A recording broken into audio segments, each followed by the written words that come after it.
Muling naging usap-usapan sa social media ang businessman na si Dennis Valdez matapos lumabas ang mga larawan ng kanyang engagement kay Trisha Guillermo.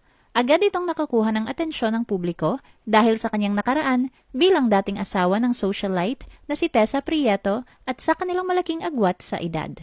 The Philippine Showbiz List presents Sino si Trisha Guillermo, ang fiancé ni Dennis Valdez? Academic background and professional career. Bagamat mas nakikilala ngayon ang kanyang pangalan dahil sa kanyang personal na buhay, matagal nang bumubuo ng sariling pangalan si Trisha Guillermo sa larangan ng negosyo, marketing, at corporate leadership. Sa loob lamang ng ilang taon matapos magtapos sa kolehiyo, nakapaglatag siya ng isang kahangahangang karera na umabot mula sa marketing management hanggang sa pagiging head of marketing ng Angkas. Nagtapos si Trisha sa Ateneo de Manila University noong 2018 na may kursong Bachelor of Science in Management, Major in Legal Management, at Minor in Project Management. Aktibo rin siya sa iba't ibang organisasyon sa loob ng university, kabilang ang Ateneo Lex. Mula pa lamang sa kanyang academic background, ay makikita na ang pagsasanib ng kaalaman sa business management, legal studies, at project execution na naging pundasyon ng kanyang professional career. Matapos ang college, napili si Trisha bilang bahagi ng management training program ng Alpha Land Corporation. Bilang management trainee, naikot niya ang iba't ibang negosyo at departamento ng kumpanya, kabilang ang Balisin Island Club, The City Club, Alpha Land Makati Place, at Eagle Wellness Center. Gayon din ang mga dibisyon ng finance, marketing, at operations. Ayon sa kanyang professional na profile, kabilang siya sa mga pinakamahusay na performer sa programa. Noong 2019, naging marketing and brand manager siya ng Eagle Wellness Center. Nang sumiklab ang COVID-19 pandemic, na-promote siya bilang operations manager. Dito niya pinangunahan ang iba't ibang operational initiatives, kabilang ang mabilis na pagdaragdag ng COVID-19 testing services sa hanay ng mga serbisyo ng kumpanya. Batay sa kanyang LinkedIn profile, isa sa kanyang mga naging tagumpay ang pagtaas ng kita ng negosyo ng 10 beses kumpara sa mga naunang performance period.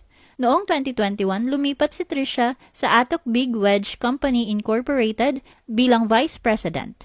Bagamat maikli lamang ang kanyang pananatili rito, nagkaroon siya ng mahalagang karanasan sa corporate governance, board management, at regulatory compliance. Pagsapit ng 2022, sumali siya sa Angkas bilang Senior Marketing Officer. Dito nagsimula ang mabilis niyang pag-angat sa organisasyon.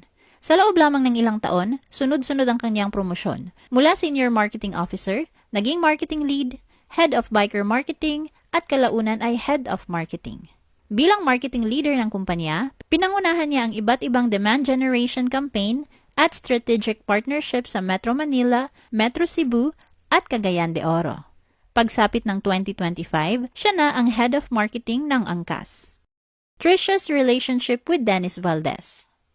Bukod sa kanyang professional na tagumpay, naging paksa rin ng diskusyon online ang kanyang personal na buhay matapos lumabas ang mga ulat at social media discussions na nag-uugnay sa kanya kay Dennis Valdez. Si Dennis ay isang negosyante na mas nakilala sa publiko dahil sa kanyang dating marriage sa socialite at fashion personality na si Tessa Prieto Valdez.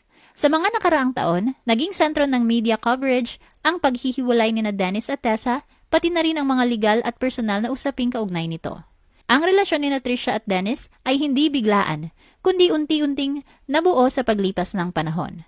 Nag-cruise ang kanilang landas sa loob ng corporate environment ng Alpha Land Corporation, kung saan si Dennis ay nagsisilbing presidente, habang si Trisha ay nagsisimula pa lamang sa kanyang profesional na karera. Sa ilang lifestyle at corporate features noong 2020 at 2021, lumalabas silang magkasama sa mga corporate events.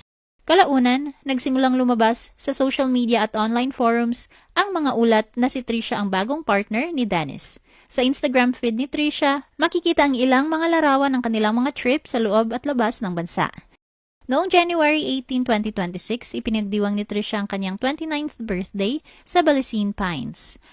Matapos ang mga buwan ng pagbabahagi ng kanilang trips, formal nang inanunsyo ni Trisha at Dennis ang kanilang engagement sa pamamagitan ng kanilang joint Instagram post. Sa mga larawang ibinahagi nila, makikitang suot ni Trisha ang kanyang engagement ring. Kalakip nito ang caption na, "Choosing each other every day." Ang kanilang engagement ay muling nagpapaalala na para sa ilan, ang pag-ibig ay hindi nasusukat ng edad sa kabila ng 34-year age gap nila.